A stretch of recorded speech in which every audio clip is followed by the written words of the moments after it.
Dignity of labor. Labor, either of the head or the hand, is the lot of humanity. There are no exceptions to this general rule.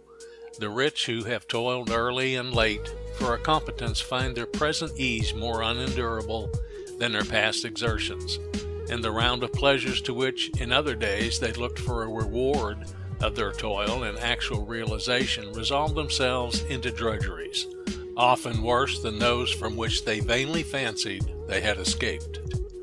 The king on his throne is beset with cares, and the labor he performs is ofttimes far heavier than any borne by the poorest peasant in his dominions. The high and low alike acknowledge the universal sway of labor, that which is thus the common lot of mankind and reigns with such universal sway cannot be otherwise than honorable in the highest degree. Labor may be a burden and a chastisement, but it is also an honor and a glory. Without it, nothing can be accomplished. All that to man is great and precious is acquired only through labor. Without it, civilization would relapse into barbarism. It is the forerunner and indispensable requisite to all the sweet influence of refinement. It is the herald of happiness. It makes the desert to blossom as a garden of roses. It whitens the sea with sails and stretches bands of iron across the continent.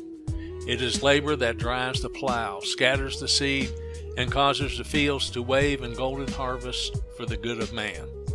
It gathers the grain and sends it to different regions of the earth to feed other millions toiling in less favored channels there. Labor gathers the gossamer web of the caterpillar, the cotton from the field and the fleece from the flock, and weaves them into raiment soft, warm, and beautiful. The purple robe of royalty, the plain man's sober suit, the fantastic dress of the painted savage, and the furry coverings of Arctic lands are alike the results of its handiwork and proofs of its universal sway and honor. Labor molds the brick, splits the slate, and quarries the stone. It shapes the column and rears not only the humble cottage, but the gorgeous palace, the tapering spire and stately dome. It is by labor that mankind have risen from a state of barbarism to the light of the present. It is only by labor that progression can continue. Labor, possessing such inherent dignity and being the grand measure of progress, it is the most fitting that man should not taste life's greatest happiness, or wield great influence for good, or reach the summit of his ambitious resolves, save only as the result of long and patient labor. Life is a short day, but it is a working day and not a holiday. Man was made for action, and life is a mere scene for the exercise of the mind and engagement of the hand. A scene where the most important occupations are, in one sense, but species of amusement, and where so long as we take pleasure in the pursuit of an object, it matters but little that we secure it or not, or that it fades when acquired. Life to some is drudgery, to some pain, to some art, to others pleasure, but to all work. Let none feel a sense of sore disappointment that life to them becomes routine. It is a necessary consequence of our natures that our work and our amusements, our businesses and our pleasures should tend to become routine. The same wants, the same demands, and similar duties meet us on the threshold of every day. We look forward to some great occasion on which to display ourselves, some grand event in which to give proof of a heroic spirit, and complain of the petty routine of daily life. On the contrary, it is this succession of little duties, little works apparently of no account, which constitute the grand work of life. And we display true nobility when we cheerfully take these up and go forward content to labor and to wait. Alas for the man or woman who has not learned to work. They are but poor creatures. They know not themselves.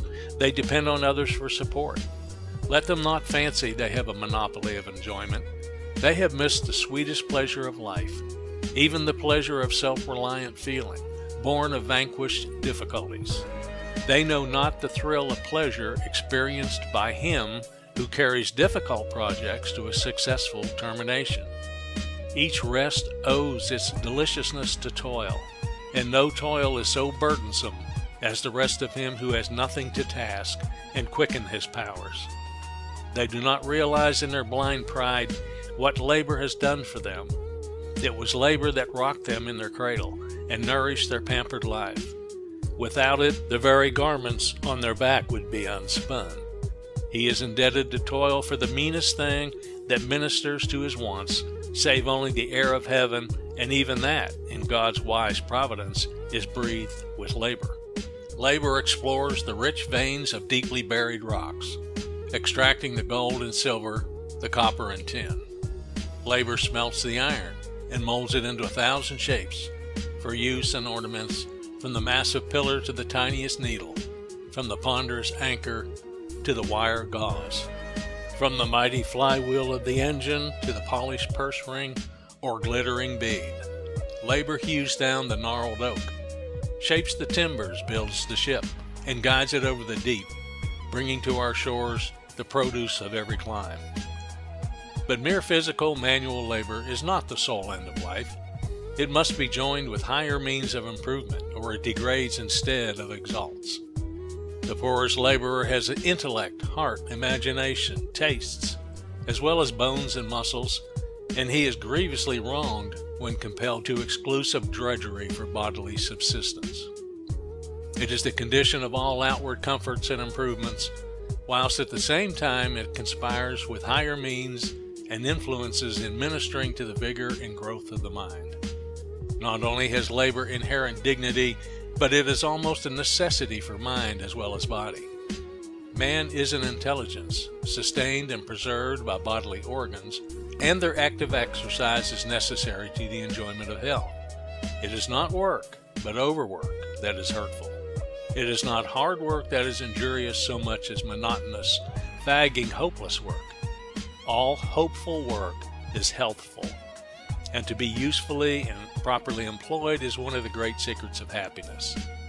Most interesting is the contemplation of the victories achieved by the hand of labor, victories far grander than any achieved by physical force on the field of battle.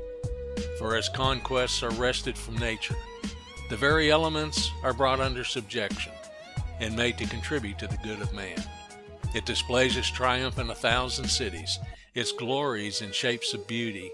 It speaks in words of power. It makes the sinewy arm strong with liberty, the poor man's heart rich with content, crowns the swarthy and sweaty brow with honor, dignity, and peace.